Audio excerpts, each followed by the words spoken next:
Thiruvananthapuram പേട്ടയിൽ മാതാപിതാക്കൾക്കൊപ്പം ഉറങ്ങിക്കിടക്കവെ തട്ടിക്കൊണ്ടുപോകപ്പെട്ട 2 വയസ്സുകാരിയുടെ DNA പരിശോധനാ ഫലം കാത്ത പോലീസ്. കുട്ടിക്കൊപ്പമുള്ളവർ യഥാർത്ഥ മാതാപിതാക്കളാണോ എന്ന് ഉറപ്പിക്കുന്നതിനാണ് നടപടി. സാമ്പിളുകൾ പോലീസ് ഫോറൻസിക് ലാബിലേക്ക് അയച്ചു. ദിവസങ്ങൾ പിന്നിട്ടിട്ടും കുട്ടിയെ തട്ടിക്കൊണ്ടുപോയവരെ കണ്ടെത്താനാകാതെ പ്രതിസന്ധിയിലാണ് അന്വേഷണ സംഘം. തിരുവനന്തപുരം പേട്ടയിൽ മാതാപിതാക്കൾക്കൊപ്പം ഉറങ്ങിക്കിടക്കവെ 2 വയസ്സുകാരിയെ ഈ മാസം 19 പുലർച്ചെയാണ് കാണാതായത്. നീണ്ട തെരച്ചിലുകൾക്കൊടുവിൽ വൈകിട്ടോടെ കുട്ടിയെ കണ്ടെത്തുകയും ചെയ്തു.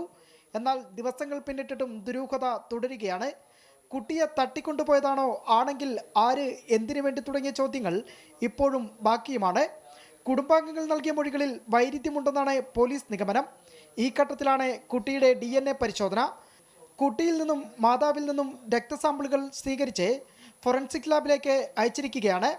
ഒപ്പമുള്ളത് യഥാർത്ഥ മാതാപിതാക്കളാണോ എന്ന് ഉറപ്പിക്കാനാണ് പരിശോധന. പോലീസ് ഫോറൻസിക് ലാബിലേക്ക് അയച്ച സാമ്പിൾ ഫലം ലഭിക്കാൻ ഒരാഴ്ചയെടുക്കും. പരിശോധനാ ഫലം ലഭിക്കുന്നതുവരെ തലസ്ഥാനത്ത് തുടരണമെന്നാണ് ബന്ധുക്കൾക്ക് പോലീസ് നൽകിയിരിക്കുന്ന നിർദ്ദേശം. ഇതിനിടെ 2 വയസ്സുകാരിൽ നിന്ന് പോലീസ് വിവരങ്ങൾ തേടി. ഇന്നലെ ആശുപത്രിയിൽ വെച്ച് മൊഴിയെടുക്കാൻ ശ്രമിച്ചെങ്കിലും ഫലമുണ്ടായിരുന്നില്ല. സംശയമുള്ളവരുടെ ഫോട്ടോ കാണിച്ചായിരുന്നു മൊഴി രേഖപ്പെടുത്തൽ. നിലവിൽ CWC സംരക്ഷണയിലാണ് കുട്ടിയുള്ളത്. കുട്ടിയുടെ അമ്മയെയും ഇതേ കേന്ദ്രത്തിൽ പാർപ്പിച്ചിരിക്കുകയാണ്. അതേസമയം ചില സംശയങ്ങൾക്ക് വ്യക്തത വരുത്താനായി കുട്ടിയുടെ ബന്ധുക്കളായ 3 പേരെ പോലീസ് നിരീക്ഷണത്തിലാക്കിയിട്ടുണ്ട്. ഇവരിൽ നിന്ന് അന്വേഷണ സംഘം വിവരശേഖരണം നടത്തി വരികയുമാണ്. അമൃത ന്യൂസ്, തിരുവനന്തപുരം.